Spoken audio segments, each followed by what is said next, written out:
All right, hey everyone. My name is Matthew Kemps. I'm the co-founder of Wolf Realty Group at Spyglass Realty, and today we got a guest on. We got Albert Chen. I'll let you introduce yourself. This is Albert Chen. I am the co-founder of ATX Residential Group with RXR Realty. Fantastic. So what we're going to do today is kind of go through with Albert and kind of ask a few different questions, like what he's got going in his business, what's working for him, what is he seeing in the market, and we'll just kind of give you guys a little deep dive on what's going on. So Albert, let's kind of first start with let's actually go to the beginning. What brought you to real estate? How'd you get into this industry? Why'd you choose it? And kind of give us some backstory.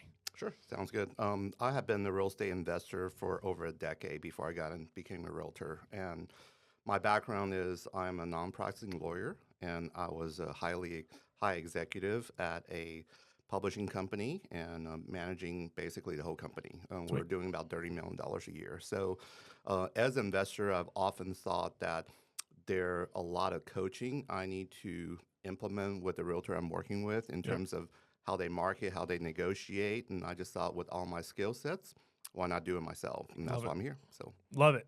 And then on the investing side of things, are we looking at like everything from like STR to short-term rentals to creative? Like what's your focus on the investing side? So for me, it was basically buying and holding. Okay. And I had a full-time job, wasn't looking to do the day-to-day stuff of STR and flipping and things like that. I was really just looking at opportunity and buying and holding. Love it. So I personally have had a strategy. So like I look at it as like real estate sales has been like a tier scenario for me. And then whatever tier I'm in is how many properties I want to buy that year. Yep. So let's say if I'm zero, like our tier one is 0 to 25 transactions per year, 26 to 50 next year, 20 or 51 to 100. And then based off how many transactions the team is doing, what tier I fall in that is what I would be buying as amount of properties that year. With that being said, are all your investment properties here in the state of Texas? Do you look at the entire United States? What are you doing there? So up until about a year ago, everything was here. But Okay. I did diversify because I'm also licensed in California. So Awesome. I bought a property there as well. So last year. Cool. What are your plans with California? Like, are you trying to expand there? What are you trying to do? I'm definitely looking to expand there. And Okay. you and I talked a little bit about that offline. So I think everything's going well here. I have a team, and the business is fairly stable. But just try to reproduce and replicate what I have here in California. So Fantastic. So now let's go into what have you been doing in how long you've been in Texas, and how long you've been selling here. Yeah. What have you done? Multiple question answer here. Sure. How long you been in Texas? How long you been selling for? What's worked for you? What have you noticed that it didn't work that maybe it was something you want to try? Yeah. And like answer a bunch of those. So like for anyone who's like a newer agent looking in the industry, because you got some experience both on the investing side and the sales side, what's worked, what hasn't? Okay. So I've been in Texas since 2007, originally from SoCal, just like you. And I've been selling for about 5 years. Okay. And I kind of have the benefits a lot of us have with COVID and the peak of the market. And initially during the COVID time was really focusing on investors because there are a lot of investor buyers at that time. And what worked for me at that time was, quite frankly, rinse and repeat. I found out a lot of people were doing FaceTime and live chat with the client, but as you know, one of the beauty of Hill Country is we don't always have reliable cell signal. Yep. So I quickly learned that I can actually take a video, upload to the YouTube channel. Of course, if I'm going to make it public, I'll get permission to the listing agent, or I'm just making it private. Yep. And that will allow me to share the same video clip with dozens of investors. And so rather than showing the house 15 times, I'm showing the house one time to 15 people. And it's a copy and paste. And it's copy and paste, yeah. And because of that, I think like 1 week in summer of 2021, I'm able to get 5 deals under contract in 1 week. Yeah. And just sort of rinse and repeat. So fast forward, of course, we all know, it's not a surprise, the market shifted. Yep. And spring of 2022, and so at that particular point was really kind of focusing on shifting my focus into new constructions because quite frankly, a lot of builders were offering great incentives that are quite candidly not only great for the buyers, but also great for us as realtors. Yep. So then last year was then even shift my focus to listing side because there's a lot more listings and quite frankly, as an agent, eventually you want to get into listing because that's where you can potentially see your business grow exponentially. 100%. And is not necessarily linear in terms of your efforts. So that's where I'm at right now. Is kind of I still work with buyers, still working with investors, but really focusing on listings. Love it. And then at the same time, it's allowing you to scale because we got definitely a higher days on market right now. Yep. Like example, like I got 7 listings right now. Like honestly, it's like I don't really want to have 7 listings. Yep. I want to be under contract. I don't want to advertise. Yep. I got 7 listings right now because then it's like, okay, then why aren't they selling? What's happening? Exactly. So and then part 2, I got a bunch of money built into those. Yeah, so I got a bunch of capital. It's like stuck in these listings I have from whether it's staging costs, it's photography, it's advertising, it's marketing, and like thousands and thousands of dollars are just trapped in these listings right now. Yep. And where a newer agent's going to be coming in and looking at this and like, oh, do I want to be a listing agent? Do I want to be a buyer agent? Like, what do I want to do? I want to do both? Like, what would your advice be to that brand new agent that's kind of coming into the business? What should they be focusing on in the current market with the trends that we see going forward? Sure. So I'll answer this assuming the agent doesn't really have a lot of spheres from personal prior experience and things like that. I think some of the newer agents definitely should consider joining a team. Okay. Because they're able to have potentially leads provided to them, and they're able to learn the business from somebody who's successful. Yeah. And but assuming that's not an option, I think the agent should focusing on potentially working with tenant leads, buyer leads, because those are more readily available. And if they can team up with the listing agents and even just be a showing agents and just build that relationship and things like that with a listing agent, build that trust, potentially there could be overflow, and that will help them springboard their business forward. And then on your listing agreement / you're seeing, how often are you seeing intermediary be allowed? Almost 100%, right? Yes, correct. Yeah. So with the scenario of like an agent who's like just now taking their test and they're looking like, well, I just see this thing about intermediary, and then we're talking about dual agency, not legal in Texas. Like, is it something I need to worry about? Or if I'm doing a showing assistant, if I end up finding a buyer who's unrepresented, do I need to worry about it not being allowed in as an intermediary deal?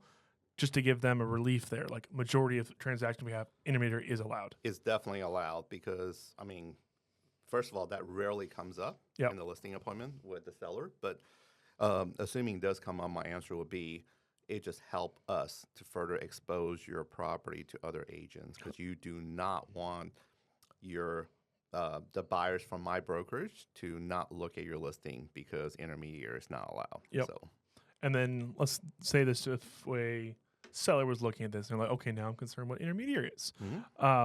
Is there any con or is there any bad side of intermediary deal?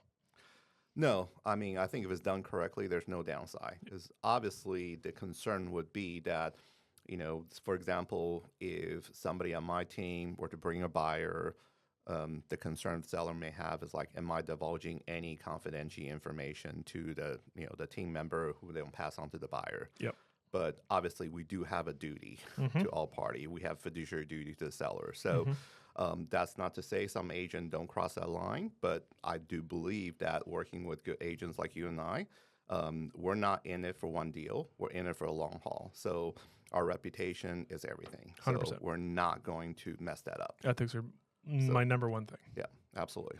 Okay, so we kind of covered new agent kind of questions. We talked about you're getting more on the listing side of things, start with investor, looked at new construction, looking to get some more sellers going on. What are you doing to get more listings right now? So it's a multifaceted, right? And a lot of time is postcards, social media, and we will obviously cold call seller as well, and basically just trying to do everything in terms of what's working, what's not. I think in this market, and you could probably attest to this as well, a lot of it still comes down to referral, and that's probably the number one thing. So definitely I would recommend that for newer agents, they can talk to potentially their friends and family. Make sure they sound credible. Make sure they know what they're doing. Because one of the things that I know you did real estate a little bit longer than I have, but when you come in, you already have life experience. You have construction experience. You have knowledge that you bring to the table. Versus an agent that's doing one transactions a year for the past 25 years. I know, like my first year, if I count that, I have 75 years of experience. And so I always say 10 years doesn't mean anything in real estate. It's really just what level of productions are you doing and how long have you been doing at that at a successful basis. And I think if you can articulate that as a newer agent, obviously you don't have the data to back it up, but you have the knowledge. If you can showcase that knowledge to people and then just leverage that, just ask them for opportunity, then that would just snowball. Because if you're good at what you do, people will notice. 100%. So, have you seen the new feature that's on homes.com where people can look up agent production? Yep, absolutely. So I've been actually using that a lot on listing. Yep. I even ask, like, if you want me asking, who am I competing with? Yeah. And they'll say you're competing with Bob, Joe, and Susie, right? Yeah. Okay, go to homes.com and look up their production. Yeah. mine to theirs. Yeah. Pull it up, look at how many transactions they have in this dedicated area. Mm-hmm. Obviously, I'm not going to bring it up if it's a newer area for me. Sure. But if it's an area that I've sold a bunch of properties and I look and they say, hey, go look at Georgetown. And I'll say, oh, wow, you've sold 75 homes in this area? Yeah. Okay, wow. Oh, they've sold 12. This one sold 8. This one sold 6. Mm-hmm.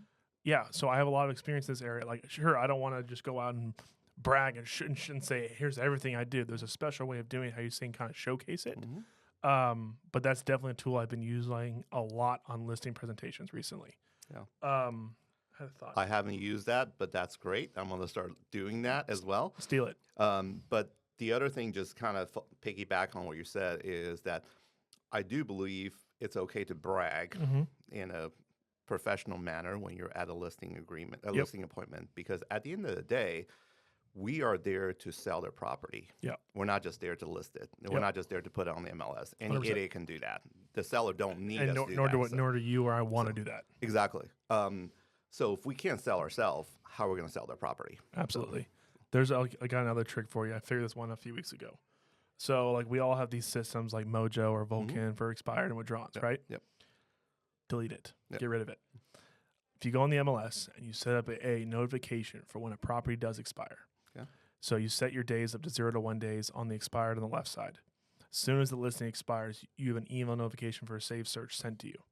Instead of being the one when Vulcan puts it to the next day and now they're getting 200 phone calls starting at 7 a.m., you're going to be the first agent to call them.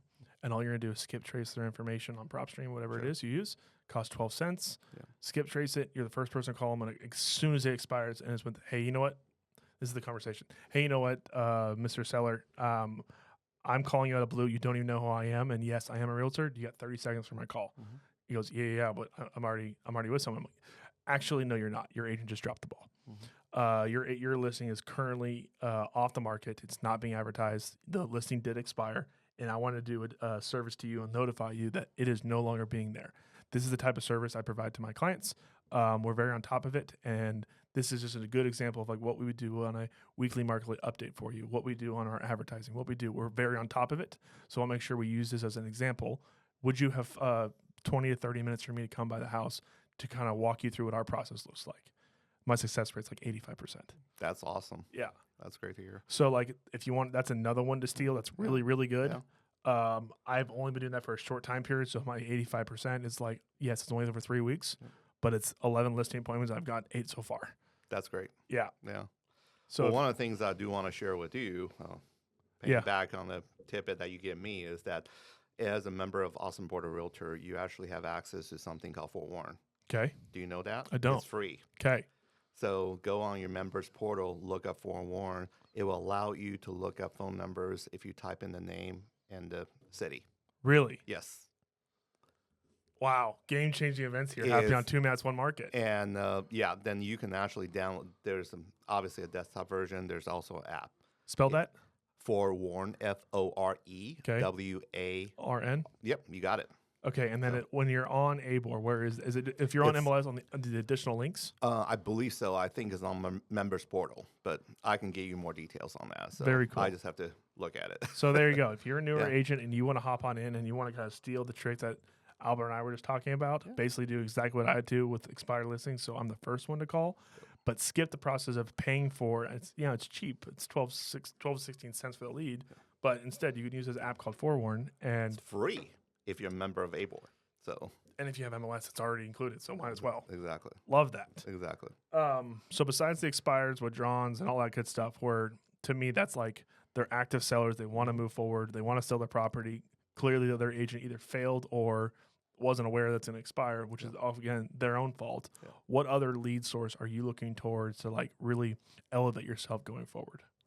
So this is something that I've done recently that are fairly successful. I won't say there's a whole lot of volume, but success rate is extremely high, which is that just look through the Facebook groups. I mean, there's all sorts of neighborhood group where some people are asking for realtors' input. Some people are looking for realtors.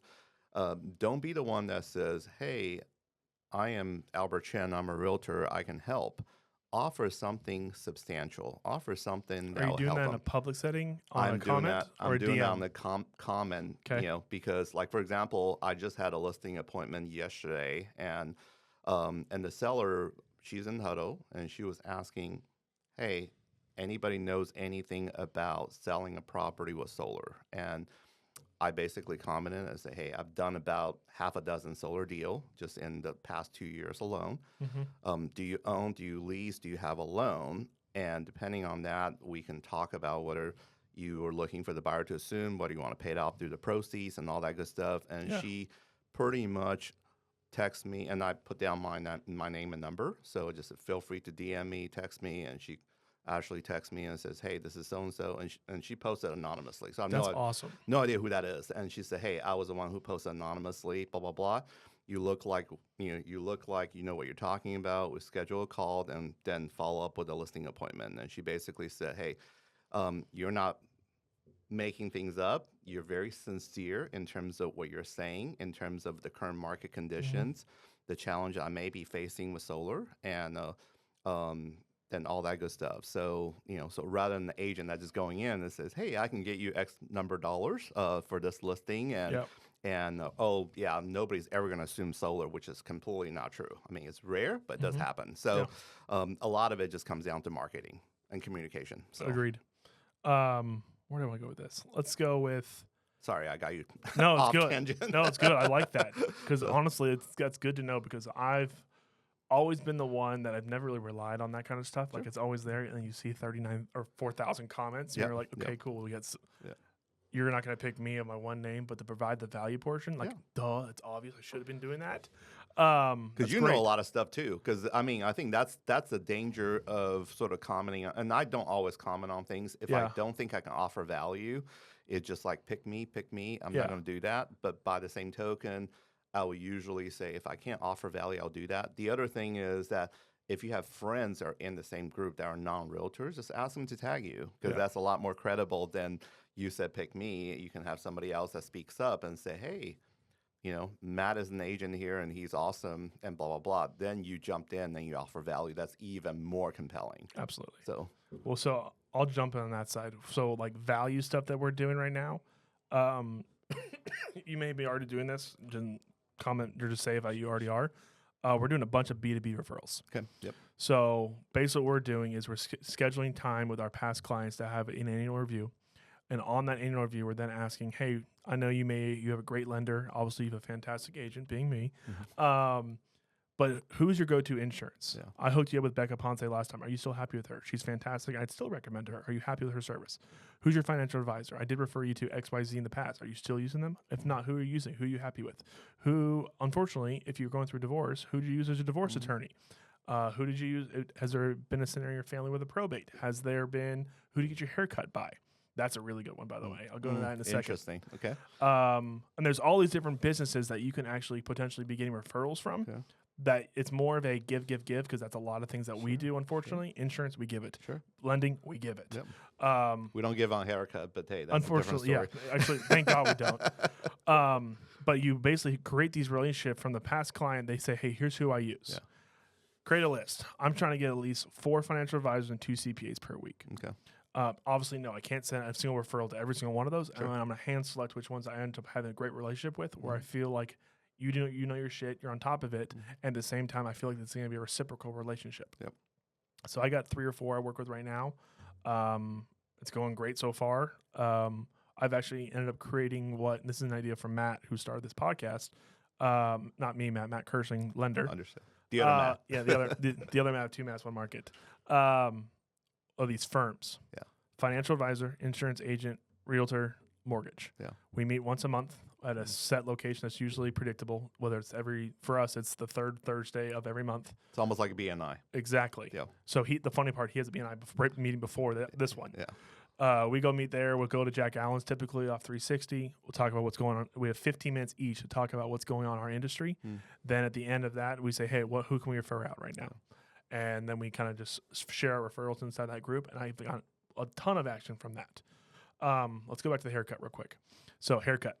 For you and I, we're going to our barber. We're not doing anything crazy. Like, to be honest, we probably could go to anyone. Yep. But for hairstylists, or on the woman's side of things, if you can set up a time with a hairstylist, whether it's your wife or family member, whatever it is, and you say, hey, I want to set up an event with the hairstylist after hours. I'll take care of the happy hour, or I'll cater some hors d'oeuvres, and let them know that we will purchase some of the products that they have inside of their shop, and we're going to use them as gift baskets for either the event or future closing gifts. We'll bring in a bunch of people. They'll invite them through. We're not going to talk about real estate. We're not going to talk about any of that stuff. It's just an event to help that person. Because now think of how many times does someone sit in their chair where they're basically on top of them like a doctor, and they're giving them a haircut, and they're having a conversation for their time period. It might be 4 to 5 hours sometimes. Ours is like, 30 minutes to an hour max? Yep. But there's conversation being had. Yeah. And as long as you've planted that seed with a person who's talking with people basically constantly all day long while they're doing their job, real estate is most likely brought up at some point. Yep. Or maybe one of your referrals that you have might be brought up at one point. Yeah. To me, that's a very subtle way of having that conversation happen, but that referral could pop out of nowhere on that day, but you planted that seed. Yeah, no, that's great, and I think along the same token, you can do that with nail salon as well. 100%. And because basically, you just try to look for opportunities where the consumer might be spending a long period of time with that professional, whatever that case may be, and they can actually talk. So, 100%. Yeah. So if there's like an industry that's kind of like that, where they spend haircut and nail salons, kind of what I'm thinking off the top of my head. Yeah. Like massage, no, not going to happen. They're not talking. They're not talking. But like something like that, where it's like close people interaction, providing a service. Yeah. I could see that as being total huge value. That's a great idea. So on the B2B side, what I've been doing is, as a matter of fact, the appointment that got rescheduled is actually with a divorce attorney. So I have a legal background, so I'm kind of targeting the estate planning attorneys, the family law attorneys, really just trying to do that. And obviously, I would suggest with the newer agents that you have to get yourself familiarized a little bit with that area of law. I mean, you can do that by Googling, talking to people. Even just if you cold call an attorney, just say, hey, I'd love to learn a little bit more about what you do, right? What's funny about attorney is they love talk about themselves, 100%. right? And so pep their egos a little bit. Now, you may not be able to get referral from that particular attorney because they may think you don't know anything, but by the same token, you're paying for education. And if you can do that, and now you can use that and talk to the next attorney and just add on knowledge to that. So I'm big in terms of just networking because you never know. And like you said, all these people on B2B, these are what we consider as trusted advisors, right? And regardless what they do, even the nail, the hair, they trust them. So usually they will pause and listen a little bit when those individuals recommend somebody. 100%. So with that, I just lost my train of thought. Where was I going with that? All right, I don't want to stall too long. But with the B2B referral side of things, I know where I was going with this. Financial advisor, okay? So we're talking about the education portion. You're basically paying for that education. One I didn't know for a long time until these conversations started popping up. So this goes back to the newer agent. Like just having these meetings and going to learn about what they do, on what their product is, what their service is, and everything else. I learned a lot about orphan 401ks and how great those are for financial advisors. So for those who don't know, just more of a scenario here. Let's say client works for Google, okay? They no longer work for Google. They either were laid off or they decided to do just transfer to a new job. They now work for Meta. That original 401k they had is now referred to as an orphan 401k. That 401k is not being managed by anybody unless they transfer it to their financial advisor. But if it's not, it's just sitting there in the air in a Fidelity account or whatever financial institution that has it, just sitting there. you can pitch it to the financial advisor. Hey, you know what? I got a client. They just recently had a job change. They got an open 401k. I'd love to get you plugged up with them and let you kind of do your magic. Do you got anything on your end that you can help me out with? Yes, I am pretty much blunt with that. Like, I would love to get introduced. I'm still going to introduce them to you, but obviously I want this to be reciprocal. And they're going to say, yeah, absolutely. That's a free $2,000 for me. 100%. I'll take that. I'd love to help them out. I'll walk them through their finances with everything else they got going on and roll from there. Yeah. And you said something that just remind me of, it's really important for agents to ask for business. Don't be bashful. Yeah. I'm not saying be a used car salesperson, but by the same token, you have to ask for business. I think so many agents that fail, and quite frankly, so many professionals that have failed across the board because they refuse to see the sales aspect of what they do. Agreed. And if you are getting compensated based on another consumer's action, you're in sales. 100%. Regardless how your compensation is structured. You're in sales. So you have to embrace that. I used to work a lot with attorneys. And what's interesting is probably somewhere around the late 90s, early 2000s, you see a shift where even attorneys were referring to themselves as salespeople. And they're just dealing with something that are a little bit higher dollar amount in most cases in terms of dealing with large corporation, multi-million-dollar transactions and what have you. But they're definitely a salesperson. So I feel like if you're a new agent, you're not embracing that, you're missing the boat. So there's been several teams / agents I've interviewed just to come on our team that actually had unfortunately declined, even them coming on board with us, because the first thing they said is, no, I'm not a salesperson. Like, I provide a service, and it's just, to me, I'm not the gross goose car salesman. I don't do that. And I'm like, you know what? I don't want to cut this short, but like, if that's the first thought you have, we're not going to be a fit. We're not aggressive sales, but we are in sales. Absolutely. Part two of that, if you think of it, we sell, the only thing I can think of maybe two more things that are higher dollar value than what we do. We're probably number 3. We sell the third highest, largest sticker price item.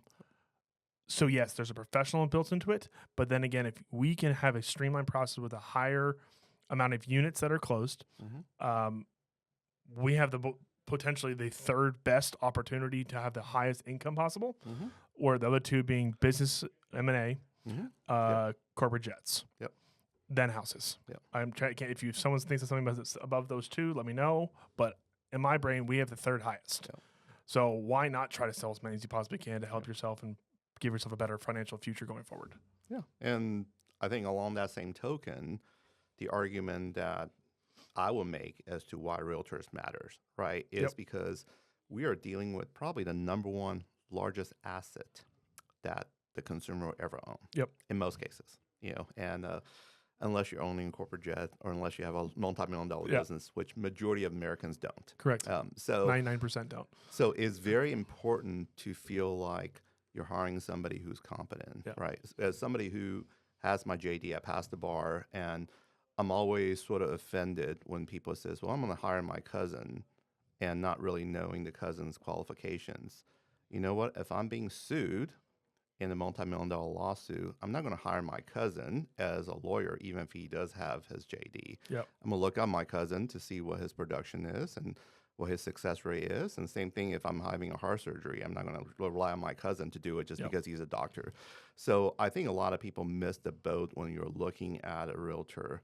Now, again, I don't want to discourage newer agent because you could definitely have the competency without necessarily having tons of transactions. Just be willing to learn. Just be willing to say, hey, I don't know everything, but I'm aligning myself with a team, and my team leader knows a lot, or I have a broker. I think so many realtors out there, they just assume something is right, and they go with it, and then when something blows up, they're like, what happened? Well, what happened is you did not manage the process. Another thing that I feel like what we do, and this is, I know you didn't ask this, but I just thought of this, is that I always refer myself as a project manager. We are there. Our biggest job is not necessarily open the doors. It's not necessarily putting things on the MLS. Our job is to make sure that the entire transaction goes smoothly, and that includes coordinating with the lender, whether you're on the listing side or the buyer side, coordinating with titles, coordinating with our clients, and coordinating with the other side. And I think a lot of agents don't do that because they're just assuming everybody else is doing their job, and you and I both know that rarely is the case. And then we implement a transaction coordinator in that place too, because exactly. it's the second layer of security if you want to look at it that way. Exactly. And on the side of the door opener, we got showing assistants that help it with that portion. Exactly. So to your point, let's just go high level. Don't mean to throw you on the spot here at all. Sure. What do we do for a living? Good question. What we do is really helping the client achieve their real estate goal, whatever that may be. Yep. You know, because I think some people think that we're there to sell the house for the highest dollar amount. That is the case if that's the client's goal. Mm-hmm. But sometimes that's not. Sometimes the client says, I'm willing to take a little bit less if the closing time is flexible, if I can get a lease back, if there's other conditions that could be met, because that's more important to them rather than get that extra $10,000 or $15,000. Yep. So, and I would add on to that with there's so many things that could be moving parts through a transaction that a consumer will have no idea how to handle. absolutely. Sure, we got promulgated forms that we can use, but what creative side do you have with that, or what does the agent have as a creative side or experience level to understand what road to go down when a certain or certain scenarios pop up? How do we handle that? If we have, let's go back to your case. It may not be selling it for the highest amount of money, but it's selling it as fast as possible so I can get somewhere for a job relocation. I understand I have X amount of money invested in this property. I also know I have this much equity. How much money can I pull out? What's my safety net of what's the lowest I'll sell it for? And no, I don't ever want to reach that number for you, but like we need to know what that number is. And then how do we establish that number? We have net sheets. We run our net. We figure out what it is. We have title cost. We have our cost. We have, if it's a buyer, it's lender fees. There's a lot of things that go into it that a consumer doesn't quite fully understand everything until we educate them. Yep, absolutely. The other thing I feel like as agent, what we do is we negotiate. Yep, right? 100%. My favorite part. And again, I feel like a lot of agents, they don't enjoy that.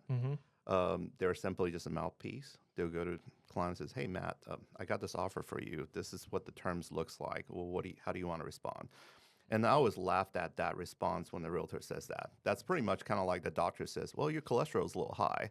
What do you think we should do with it? Well, shit, I don't know. That's why I'm coming to see you, right? And so I think a lot of time for us, it's like, okay, well, we can, we'll remind, if it's me, I have this offer, I'll talk to my client. I said, well, let's keep in mind your goal is X, Y, and Z. So maybe we don't negotiate on the price. We're okay with the price, but maybe want to shorten the option period a little bit to minimize the risk. Maybe we want to ask for a lease back because you told me you need 60 days to pack up, but you want the money now so you can close on your other house and whatever the case may be. So a lot of times you have to kind of know not only what your client wants, but also how far you can push the other side. Because I think you probably do the same thing, and this would be funny when we actually do work together on the deal, but because we're telling everybody our trade secret, so to speak. But I always believe you always counter. You don't take the first offer. You always counter, but there's an art to countering. You have to know how far you can push the other side, because if you push too far, they walked away.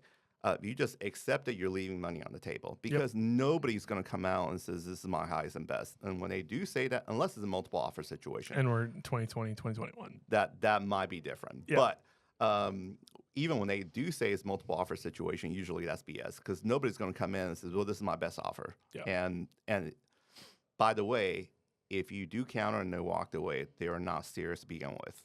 That's always my philosophy. They're just testing the water. Agreed. And on the flip side, there are so many agents that I have actually been in negotiations with who are terrified to negotiate. Absolutely. And again, I don't think I'm an intimidating person whatsoever at all. I don't know if I scare the shit out of them or what actually happened, but like as soon as I send an offer, it's in Georgetown, okay? List price is $275. Okay, we went under contract at $268 with $11,000 seller concessions. Okay, respectable-ish offer. Okay. Well, I ended up appraising at $285. I threw in additional seller concessions, maxed them out. They said, no, that's wrong. You shouldn't be able to do that. I'm like, it's not my fault. Your client left money at the table, and you didn't go back to like what fair market value is. And he goes, well, it's going to look really wrong. You're like, you know what? Just to make it a little better, my client's going to throw in $500 for you guys.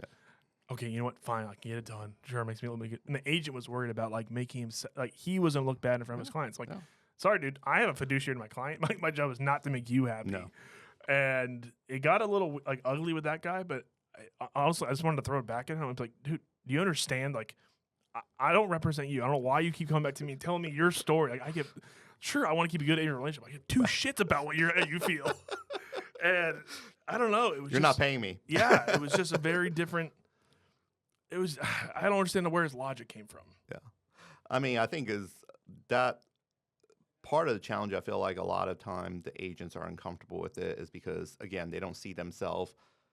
They don't truly understand what is it that they do. What is their job, right? Yeah. And so they just think negotiation is sort of like this is ugly side of the business, but the reality is that if you take out what we just talked about, creative marketing, educations, making sure the client's protected, negotiate. Mm-hmm. Well, if you take all that out, I mean, really the client could do it themselves. They don't need a realtor. That's really the value. That's kind of like, well, I need my doctor to tell me my cholesterol is high. What should I do, right? Yep. I mean, I can look up the textbook answer on WebMD, but I'm not going to do that. And to say you have cancer. Yeah. Well, yeah. I mean, I'm not going to do that. I'm not going to say, just go take chemo and take so many. Yeah, exactly. So many cc of whatever drugs I need to take, right, on my own. And you're not going to gamble with that. So I think that's the number one education that we as realtors, as an industry, we have to educate our clients is because this is not life or death, but this is almost amount to them being sued, and you have hundreds of thousands, if not millions of dollars of, at stake because this is the amount of equity and the amount of money you're dealing with in real estate transactions. And it's just mind-boggling that the consumer is so cavalier about choosing any realtors and just dealing with that and not interview. Because I always also tell people, you mentioned that, in the listing appointment, you ask, who am I up against? Sometimes I'll ask them, are you interviewing anybody else? And, other realtors will be like, what, are you stupid or something? But I'm not afraid of going up against other people. And I do think I'm doing a service by encouraging consumers to say, talk to other realtors. Yep. Because the more they talk to other realtors, the more they will know what a good realtor looks like. Yep. And they know what questions to ask. So they know the expectations. So, you know what? If I'm not the best in that scenario, great. And I lost, right? Mm-hmm. And I can live with that. But I don't want them to just pick somebody just out of random because they know them and they're part of the running club or whatever, bowling league or whatever, things like that. I'm like, okay. Or part-time realtors, like people that they have a full-time jobs and they're doing this. And again, there are a lot of them out there, but that's almost like, will you trust a part-time lawyer? Will you trust a part-time doctor?